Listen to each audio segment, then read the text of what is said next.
आज हम बात करने वाले हैं भारत के एक बहुत ही खास रिश्ते की। ये रिश्ता है केंद्र सरकार और राज्यों के बीच का। एक ऐसा संतुलन जिस पर हमारे देश का पूरा ढांचा टिका हुआ है। तो सवाल सीधा है, असली पावर किसके हाथ में है? नई दिल्ली के, यानी केंद्र सरकार के, या फिर राज्यों की अपनी ताकत है? चलिए आज इसी गुत्थी को सुलझाने की कोशिश करते हैं। अब इस सवाल का जवाब हमारे संविधान की एक बहुत बड़ी खूबी में छिपा है, जिसे हम कहते हैं संघवाद या फेडरलिज्म। सोचिए, ये एक ऐसा सिस्टम है जो भारत जैसे विशाल और विविध देश को चलाने के लिए ताकत को केंद्र और राज्यों के बीच बहुत समझदारी से बांटता है। तो चलिए सबसे पहले ये देखते हैं कि कानून बनाने की ताकत किसके पास है। हमारे संविधान ने इसके लिए एक पूरी रूल बुक तैयार की है ताकि कोई कंफ्यूजन ही न रहे। देखिए, ये बहुत मजेदार है। संविधान ने काम को आसान करने के लिए 3 लिस्ट बना दी हैं। पहली है संघ सूची यानी यूनियन लिस्ट, जिसमें राष्ट्रीय महत्व के विषय हैं जैसे डिफेंस, बैंकिंग, विदेशी मामले। इन पर सिर्फ केंद्र सरकार कानून बना सकती है। दूसरी है राज्य सूची यानी स्टेट लिस्ट, जिसमें स्थानीय मुद्दे हैं जैसे पुलिस, खेती, इन पर राज्यों को अधिकार है।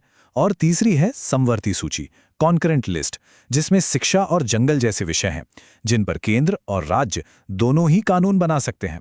लेकिन सोचिए, अगर कभी दोनों के बनाए कानून में टकराव हो जाए तो? मतलब कंकरेंट लिस्ट के किसी विषय पर केंद्र और राज्य दोनों ने कानून बना दिया, तो फिर क्या होगा? इसके लिए भी संविधान में एक सुपर रूल है।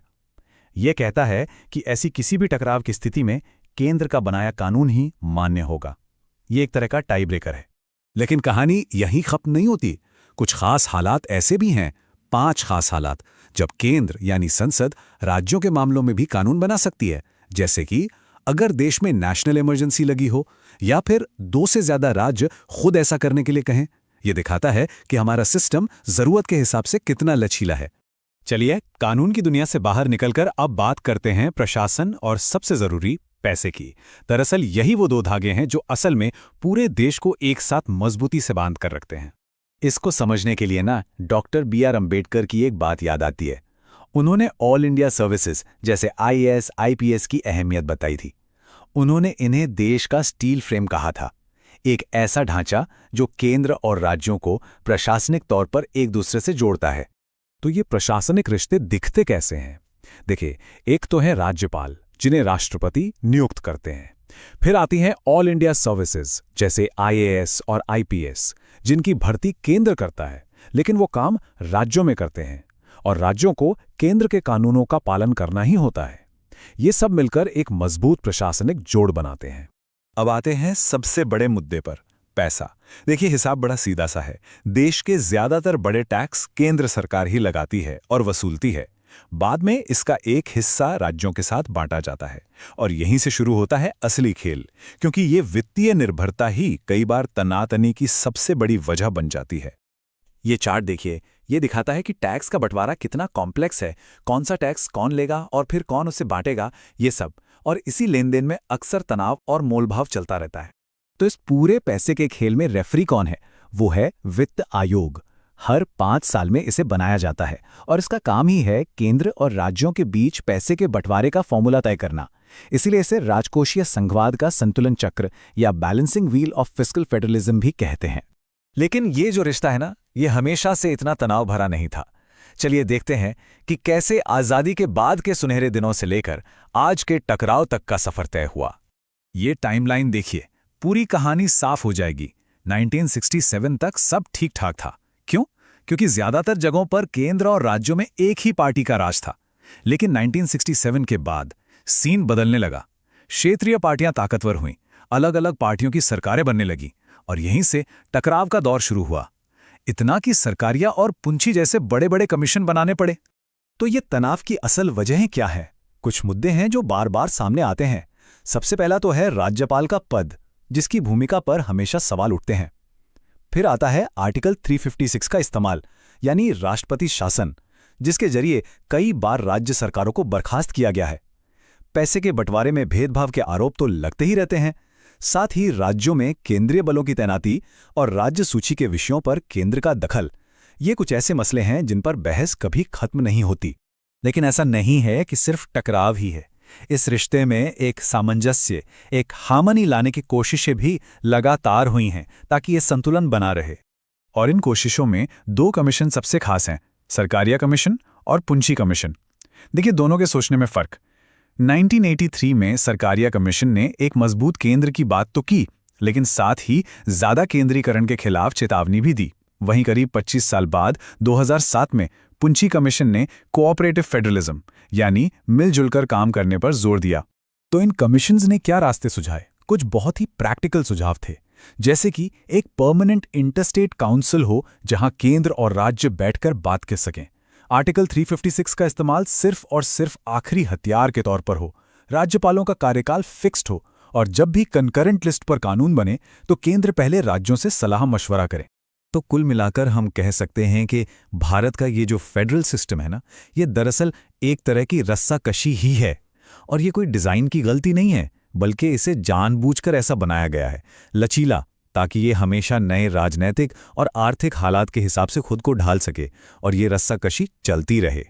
और यहीं पर हम एक बड़े सवाल पर आकर रुकते हैं कि भारत की ये जो संघीय बनावट है, ये जो लगातार चलती रस्साकशी है, ये देश की असली ताकत है जो हमें जोड़कर रखती है, या फिर ये लगातार होने वाले टकराव की एक वजह है?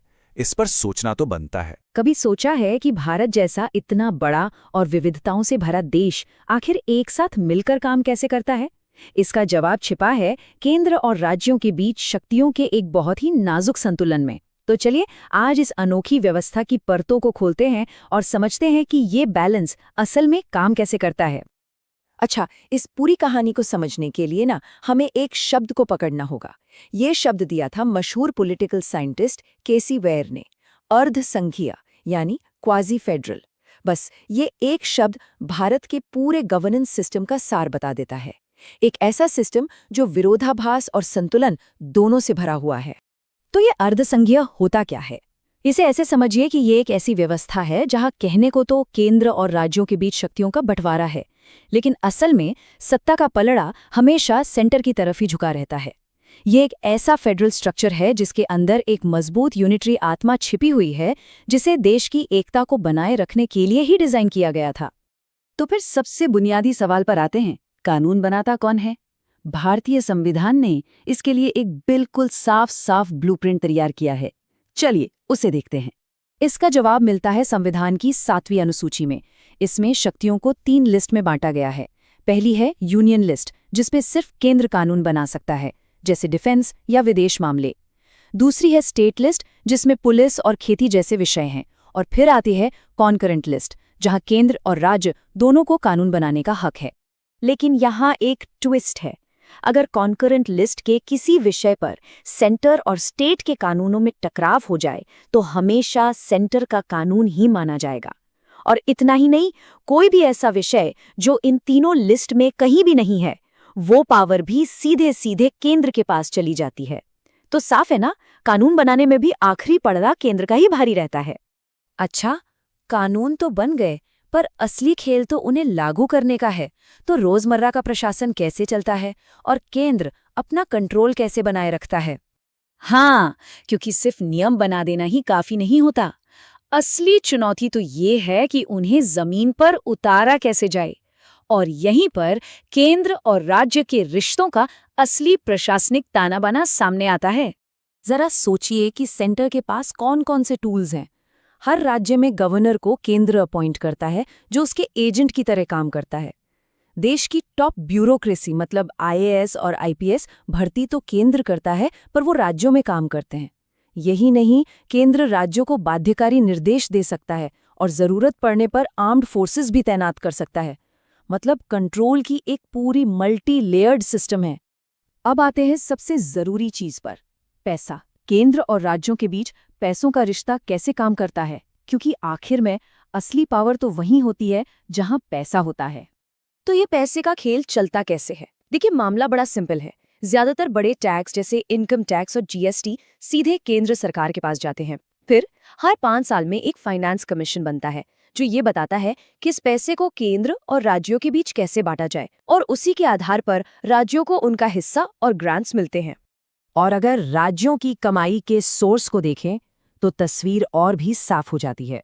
राज्यों की आमदनी का एक बहुत बड़ा हिस्सा केंद्र से मिलने वाले टैक्स के हिस्से और ग्रांट्स पर निर्भर करता है। ये जो फाइनेंशियल डिपेंडेंसी है ना, यही सेंटर स्टेट संबंधों की सबसे बड़ी हकीकत है। तो क्या ये बैलेंस हमेशा बना रहता है? बिल्कुल नहीं। जब इस सिस्टम पर दबाव पड़ता है तब क्या होता है? अब उन मुद्दों पर नजर डालते हैं जहां तनाव पैदा होता है और जानेंगे कि संकट के समय ये पूरा ढांचा कैसे बदल जाता है। आजकल हमें दो तरह का फेडरलिज्म देखने को मिलता है।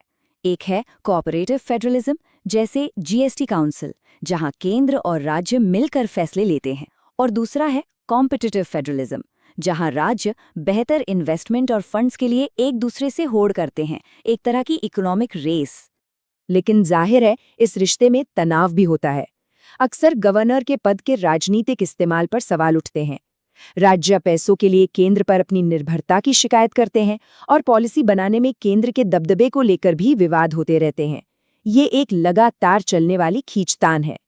लेकिन जब कोई बहुत बड़ा संकट आता है तो शक्ति का ये पूरा का पूरा संतुलन एक झटके में बदल जाता है, और यहीं पर भारत का असली एकात्मक झुकाव सबसे साफ तौर पर सामने आता है। इमरजेंसी के दौरान ये फेडरल ढांचा पूरी तरह से यूनिटरी बन सकता है।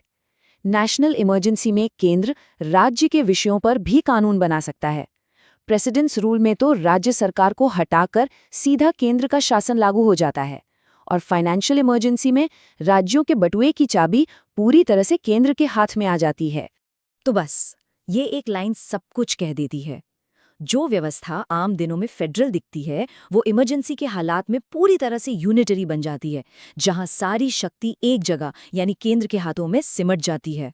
तो आखिर में ये एक बड़ा सवाल हमारे सामने खड़ा होता है कि कोई भी देश एक मजबूत सेंटर की जरूरत और अपने राज्यों के अधिकारों के बीच सही संतुलन कैसे बना सकता है। भारत का ये अर्ध संघीय मॉडल इसी सवाल का एक लगातार विकसित होता हुआ जवाब है, एक ऐसा संतुलन जिसे हमेशा हर पल साधा जा रहा है।